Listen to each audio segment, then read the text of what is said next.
गली गली यात्रा के एक और व्लॉग में आप लोग का स्वागत है। और आज हम जाएंगे पंजाब के एक ऐसे गुरुद्वारे में जहां पर मक्खन शाह लबाना ने एक सच्चे गुरु की खोज की थी, जिनको सच्चे गुरु की प्राप्ति हुई थी, वो मक्खन शाह लबाना। तो वो सच्चे गुरु कौन है? वो है गुरु तेग बहादुर साहिब जी, सिख पंथ के 9वें गुरु गुरु तेग बहादुर जी। तो आज हम दर्शन करेंगे गुरुद्वारा बाबा बकाला साहिब के। वाहेगुरु जी का खालसा वाहेगुरु जी की फतेह। कित्थे जा रहे तुसी? गुरुद्वारे किहड़े गुरुद्वारे? बाबा बकाला साहिब। बाबा बकाला साहिब जा रहे। किन्ना किहड़े गुरु जी दा गुरुद्वारा वा? श्री गुरु तेग बहादुर जी। श्री गुरु तेग बहादुर जी साडे किन्ने गुरु आ? 9वें गुरु। ਆਪਾਂ ਚੱਲੇ ਆ ਗੁਰੂ ਤੇਗ ਬਹਾਦਰ ਜੀ ਦੇ ਗੁਰਦੁਆਰੇ, ਗੁਰਦੁਆਰਾ ਬਾਬਾ ਬਕਾਲਾ ਸਾਹਿਬ। ਠੀਕ ਆ, ਉੱਥੇ ਜਾ ਕੇ ਅਸੀਂ ਬਾਬਾ ਜੀ ਦੇ ਕੀ ਕਰਾਂਗੇ? ਦਰਸ਼ਨ ਕਰਾਂਗੇ। ਸਾਨੂੰ ਪਾਠ ਕਰਨਾ ਹੁੰਦਾ ਮੂਲ ਮੰਤਰ ਦਾ। ਹਾਂਜੀ ਸੁਣਾਓ।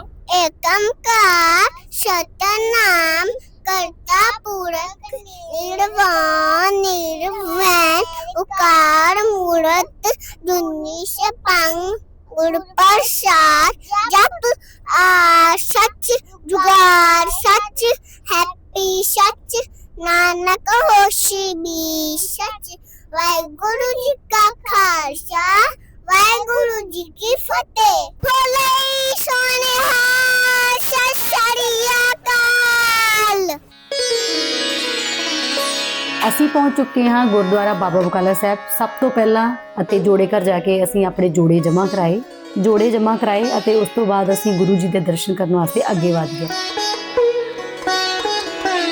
गुरुद्वारा साहिब के बाहर गुरुद्वारा का सारा इतिहास लिखा हुआ है, जिसे पढ़कर आप जान सकते हैं कि ये गुरुद्वारे का प्राचीन इतिहास क्या रहा है। ਸਭ ਤੋਂ ਪਹਿਲਾਂ ਅਸੀਂ ਐਂਟਰੀ ਕੀਤੀ ਗੁਰਦੁਆਰਾ ਸਾਹਿਬ ਦੇ ਅੰਦਰ। ਐਂਟਰੀ ਕਰਕੇ ਉਹਦੇ ਬਾਹਰ ਲਿਖਿਆ ਹੋਇਆ ਕਿ ਤੇਗ ਬਹਾਦਰ ਸਿਮਰਿਏ ਕਰਨੋ ਨਿਧਿਆਵੇ ਤਾਏ ਸਭ ਥਾਈਂ ਹੋਏ ਸਹਾਏ।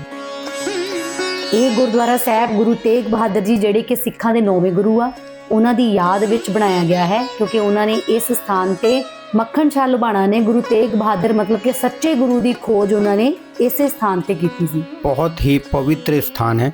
जैसे ही आप गुरुद्वारे साहिब के अंदर जाते हो तो बहुत ही आपका मन बिल्कुल शांत हो जाता है। जो गुरुद्वारे के बाहर के जो सारे विकार है, जो आप चिंताएं हैं, जो आपके मसले हैं, जो प्रॉब्लम्स है, वो सारी इस दरवाजे के अंदर आते ही दूर हो जाती है। ਸਭ ਤੋਂ ਪਹਿਲਾਂ ਜਦੋਂ ਗੁਰਦੁਆਰਾ ਸਾਹਿਬ ਵਿੱਚ ਅਸੀਂ ਐਂਟਰੀ ਕੀਤੀ ਤੇ ਇੱਕ ਸਾਈਡ ਤੇ ਪ੍ਰਸ਼ਾਦ, ਜਿਹੜਾ ਕਿ ਅਸੀਂ ਜਦੋਂ ਗੁਰਦੁਆਰਾ ਸਾਹਿਬ ਜਾਂਦੇ ਹਾਂ ਤੇ ਦੇਗ ਦਾ ਪ੍ਰਸ਼ਾਦ ਹੁੰਦਾ ਵਾ ਕਿ ਉਹ ਪ੍ਰਸ਼ਾਦ ਜਿਹੜਾ ਉਹ ਕਰਵਾਈਦਾ ਵਾ। ਸਭ ਤੋਂ ਪਹਿਲਾਂ ਪ੍ਰਸ਼ਾਦ ਕਰਵਾਇਆ, ਉਸ ਤੋਂ ਬਾਅਦ ਫਿਰ ਅਸੀਂ ਗੁਰੂ ਗ੍ਰੰਥ ਸਾਹਿਬ ਜੀ ਦੇ ਦਰਸ਼ਨ ਕਰਨ ਵਾਸਤੇ ਅੱਗੇ ਵਧੇ।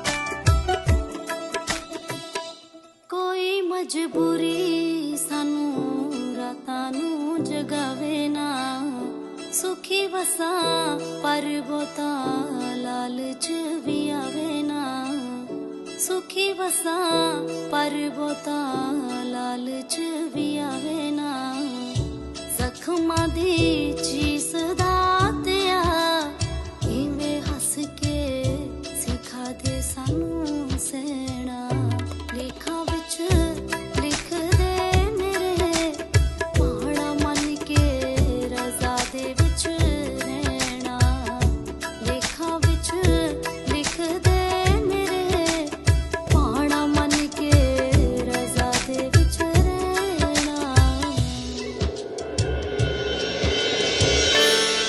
ਤੇ ਗੁਰਦੁਆਰਾ ਸਾਹਿਬ ਦੇ ਅੰਦਰ ਹੀ ਇੱਕ ਸਥਾਨ ਬਣਿਆ ਹੋਇਆ ਵਾ, ਗੁਰਦੁਆਰਾ ਸ਼ੀਸ਼ ਮਹਿਲ। ਇਸ ਪਵਿੱਤਰ ਸਥਾਨ ਤੇ ਗੁਰੂ ਤੇਗ ਬਹਾਦਰ ਜੀ ਦੇ ਦਾਦੀ ਜੀ ਸ਼੍ਰੀ ਗੁਰੂ ਹਰਗੋਬਿੰਦ ਸਾਹਿਬ ਜੀ ਦੇ ਮਾਤਾ ਜੀ ਅਤੇ ਸ਼੍ਰੀ ਗੁਰੂ ਅਰਜਨ ਦੇਵ ਜੀ ਦੀ ਸੁਪਤਨੀ ਮਾਤਾ ਗੰਗਾ ਜੀ ਜਿਹੜੇ ਸੀ ਉਹ ਪਰਲੋਕ ਸਿਧਾਰ ਗਏ ਸੀ। ਇਹ ਉਹ ਸਥਾਨ ਹੈ, ਇਸ ਕਰਕੇ ਉਹਨਾਂ ਦੀ ਯਾਦ ਵਿੱਚ ਗੁਰਦੁਆਰਾ ਸ਼ੀਸ਼ ਮਹਿਲ ਬਣਾਇਆ ਗਿਆ ਵਾ। ਇਹ ਸਥਾਨ ਜਿਹੜਾ ਤੁਸੀਂ ਦੇਖ ਰਹੇ ਜੇ, ਇਹ ਸਥਾਨ ਦਾ ਨਾਮ ਹੈ ਗੁਰਦੁਆਰਾ ਮੰਜੀ ਸਾਹਿਬ। ਇਹ ਉਹੀ ਸਥਾਨ ਹੈ ਜਿੱਥੇ ਮੱਖਣ ਸ਼ਾਹ ਲੁਬਾਣੇ ਨੇ ਗੁਰੂ ਤੇਗ ਬਹਾਦਰ ਜੀ ਨੂੰ ਇੱਕ ਸੱਚੇ ਗੁਰੂ ਵਜੋਂ ਲੱਭਿਆ ਸੀ।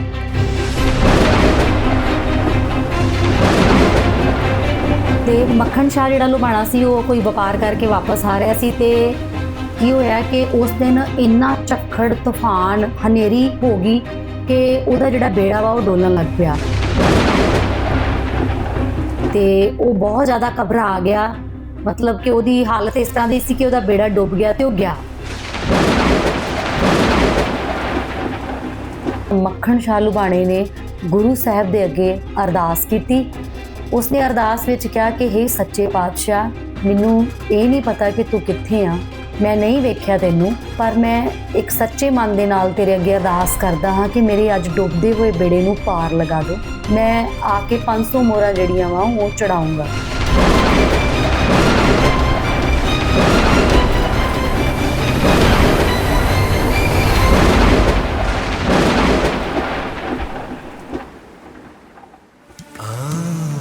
ਤੇ ਉਸਨੇ ਜਦੋਂ ਅਰਦਾਸ ਕੀਤੀ ਤੇ ਥੋੜੇ ਹੀ ਟਾਈਮ ਦੇ ਵਿੱਚ ਉਹ ਤੂਫਾਨ ਇੱਕਦਮ ਸ਼ਾਂਤ ਹੋ ਗਿਆ। ਇਸ ਤਰ੍ਹਾਂ ਲੱਗ ਰਿਹਾ ਸੀ ਕਿ ਜਿਵੇਂ ਸਮੁੰਦਰ ਦੇ ਵਿੱਚ ਤੂਫਾਨ ਹੀ ਨਾ ਆਇਆ ਹੋਵੇ। ਉਸ ਤੋਂ ਬਾਅਦ ਉਸਨੇ ਗੁਰੂ ਸਾਹਿਬ ਦਾ ਧੰਨਵਾਦ ਕੀਤਾ ਅਤੇ ਵਾਪਸ ਆਪਣੇ ਘਰ ਨੂੰ ਆ ਗਿਆ। ਉਸ ਤੋਂ ਬਾਅਦ ਉਹ ਗੁਰੂ ਤੇਗ ਬਹਾਦਰ ਜੀ, ਜਿਹੜੇ ਕਿ ਸਾਡੇ 9ਵੇਂ ਗੁਰੂ ਆ, ਉਹਨਾਂ ਨੂੰ ਲੱਭਣ ਵਾਸਤੇ ਬਕਾਲੇ ਪਹੁੰਚ ਗਿਆ। ਤੇ ਜਦੋਂ ਉਹ ਉੱਥੇ ਪਹੁੰਚਿਆ ਤੇ ਉਸਨੇ ਦੇਖਿਆ ਕਿ ਕਾਫੀ ਸੰਤ ਜਿਹੜੇ ਆ ਉਹ ਬੈਠੇ ਹੋਏ ਆ। ਉਸਨੂੰ ਇਹ ਨਹੀਂ ਪਤਾ ਚੱਲ ਰਿਹਾ ਕਿ ਮੈਨੂੰ ਕਿੰਨੇ ਬਚਾਇਆ ਸੀ, ਮੈਂ ਕਿਹਨਾਂ ਦੇ ਅੱਗੇ ਅਰਦਾਸ ਕੀਤੀ। ਤੇ ਉਸਨੇ ਸਾਰਿਆਂ ਦੇ ਅੱਗੇ 5-5 ਮੋਹਰਾਂ ਰੱਖ ਕੇ ਤੇ ਮੱਥਾ ਟੇਕਣਾ ਸ਼ੁਰੂ ਕਰ ਦਿੱਤਾ। ਉਹਨੇ ਸੋਚਿਆ ਕਿ ਜਿਹੜੇ ਵੀ ਹੋਣਗੇ ਉਹ ਮੈਨੂੰ ਖੁਦ ਹੀ ਪਛਾਣ ਲੈਣਗੇ। ਤੇ ਸਭ ਤੋਂ ਲਾਸਟ ਵਿੱਚ ਗੁਰੂ ਤੇਗ ਬਹਾਦਰ ਜੀ ਬੈਠੇ। ਮੱਖਣ ਸ਼ਾਹ ਲੁਬਾਣੇ ਨੇ ਉਹਨਾਂ ਦੇ ਅੱਗੇ ਵੀ 5 ਮੋਹਰਾਂ ਰੱਖ ਕੇ ਮੱਥਾ ਟੇਕਿਆ, ਨਮਸਕਾਰ ਕੀਤੀ। ਤਾਂ ਗੁਰੂ ਸਾਹਿਬ ਨੇ ਉਸਨੂੰ ਕਿਹਾ ਕਿ ਹੇ ਲੁਬਾਣੇ, ਤੂੰ ਤੇ ਇਹ ਕਿਹਾ ਸੀ ਕਿ ਮੈਂ 500 ਮੋਹਰਾਂ ਚੜਾਉਂਗਾ ਤੇ ਅੱਜ ਤੂੰ 5 ਹੀ ਮੋਹਰਾਂ ਲੈ ਕੇ ਆਇਆ ਵਾ। ਆ ਵੇਖ ਮੇਰਾ ਮੋਢਾ ਤੇਰਾ ਡੁੱਬਦਾ ਹੋਇਆ ਬੇੜਾ ਪਾਰ ਲਗਾਇਆ ਵਾ। ਤੇ ਉਸਨੇ ਦੇਖਿਆ ਕਿ ਗੁਰੂ ਸਾਹਿਬ ਜੀ ਦਾ ਜਿਹੜਾ ਮੋਢਾ ਸੀ ਪੂਰਾ ਇੱਕਦਮ ਜ਼ਖਮ ਹੋਏ ਸੀ ਉਹ ਮੋਢੇ ਉੱਤੇ। ਉਹਨਾਂ ਨੇ ਆਪਣੇ ਮੋਢੇ ਦੇ ਨਾਲ ਉਹਦੇ ਬੇੜੇ ਨੂੰ ਪਾਰ ਲਗਾਇਆ। ਜਦੋਂ ਹੀ ਉਹਨੂੰ ਪਤਾ ਲੱਗਾ ਕਿ ਇਸ ਗੁਰੂ ਸਾਹਿਬ ਨੇ ਮੈਨੂੰ ਬਚਾਇਆ ਵਾ ਤੇ ਉਹ ਇੰਨਾ ਜ਼ਿਆਦਾ ਖੁਸ਼ ਹੋਇਆ, ਕੋਠੇ ਤੇ ਚੜ੍ਹ ਕੇ ਰੌਲਾ ਪਾਉਣ ਲੱਗ ਗਿਆ ਕਿ ਸੱਚਾ ਗੁਰੂ ਲਾਦੋ ਰੇ। ਇਸ ਦਾ ਮਤਲਬ ਇਹ ਹੈ ਕਿ ਮੈਨੂੰ ਸੱਚਾ ਗੁਰੂ ਲੱਭ ਗਿਆ ਹੈ। ਇਹ ਸ਼ਬਦ ਵੀ ਉਸਨੇ ਕਿਹਾ ਬਾਬਾ ਬਕਾਲੇ ਵਿੱਚ। ਇਸ ਦਾ ਮਤਲਬ ਹੈ ਕਿ ਬਾਬਾ ਬਕਾਲੇ ਦੇ ਵਿੱਚ ਹੈ। ਤੇ ਇੱਥੇ ਗੁਰੂ ਤੇਗ ਬਹਾਦਰ ਜੀ ਨੂੰ ਇੱਕ ਸੱਚੇ ਗੁਰੂ ਵਜੋਂ ਉਸਨੇ ਪਛਾਣਿਆ। जो एक गुरु की शक्ति है, जो परमात्मा की शक्ति है, वो हमेशा जब इंसान कठिनाई में या प्रॉब्लम्स में फंसा होता है और जब उसे कोई रास्ता नहीं दिखाई देता है, तो अगर वो सच्चे मन से अपने गुरु को याद करे तो वो कठिनाई भी हमेशा के लिए वो गुरु ख़त्म कर देता है। चाहे वो कितनी ही बड़ी कठिनाई क्यों ना हो, एक इंसान उस कठिनाई, उस परेशानी से अपने आप ही बाहर आ जाता है। ਜਦੋਂ ਗੁਰੂ ਸਾਹਿਬ ਦੇ ਉੱਪਰ ਸਾਡਾ ਬਹੁਤ ਜ਼ਿਆਦਾ ਵਿਸ਼ਵਾਸ ਹੁੰਦਾ ਤੇ ਗੁਰੂ ਸਾਹਿਬ ਆਪ ਕਿਰਪਾ ਕਰਦੇ ਆ, ਆਪ ਆ ਕੇ ਆਪਣੇ ਭਗਤ ਨੂੰ, ਆਪਣੇ ਸੇਵਕ ਨੂੰ ਮੁਸੀਬਤਾਂ ਦੇ ਵਿੱਚੋਂ ਬਾਹਰ ਕੱਢਦੇ ਆ। ਤੇ ਇਸ ਕਰਕੇ ਗੁਰੂ ਸਾਹਿਬ ਦਾ ਨਾਮ ਸਿਮਰਨ ਸਾਰੇ ਕਰਿਆ ਕਰੋ, ਨਿਤਨੇਮ ਕਰਿਆ ਕਰੋ, ਅੰਮ੍ਰਿਤ ਵੇਲਾ ਸਾਰੇ संभालिया करो। विश्वास सबसे बड़ी चीज़ है।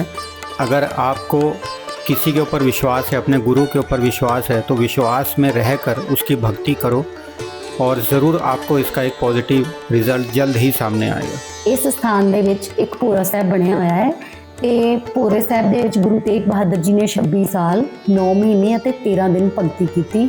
ਇਸ ਸਥਾਨ ਦੇ ਤੁਸੀਂ ਦਰਸ਼ਨ ਕਰ ਸਕਦੇ ਹੋ। हाँ जी, गुरुद्वारे साहिब में आज हमने आपको दर्शन करवाए गुरुद्वारा बाबा बकाला साहिब, जो कि पंजाब में ब्यास के पास और अमृतसर से कम 25 किलोमीटर दूर है। अमृतसर और जलंधर के बिल्कुल सेंटर में ये बाबा बकाला साहिब, ये एक छोटा सा पिंड है और यहाँ का ऐतिहासिक गुरुद्वारा बाबा बकाला साहिब बहुत ही ज़्यादा फेमस है। दूर दूर से यहाँ पर टूरिस्ट आते हैं और कई भक्त जो विदेशों में भी बैठे हैं वो भी यहाँ पर दर्शन करने के लिए आते हैं। बहुत बड़ी मान्यता है इस गुरुद्वारे की। ਤੇ ਇਸ ਸਥਾਨ ਦੀ ਇੰਨੀ ਜ਼ਿਆਦਾ ਮਹਾਨਤਾ ਹੈ ਕਿ ਇੱਥੇ ਲਗਾਤਾਰ ਅਖੰਡ ਪਾਠ ਸਾਹਿਬ ਜਿਹੜੇ ਆ ਉਹ ਘੱਟੋ ਘੱਟ 10 ਸਾਲ ਪਹਿਲਾਂ ਐਡਵਾਂਸ 'ਚ ਬੁੱਕ ਹੋ ਜਾਂਦੇ ਆ। गुरुद्वारे साहिब में दर्शन करने के बाद जब हम बाहर निकलते हैं तो लेफ़्ट साइड में एक गैलरी आपको देखने के लिए मिलती है। इस गैलरी में पूरा सिख इतिहास की तस्वीरें आपको देखने को मिलेगी।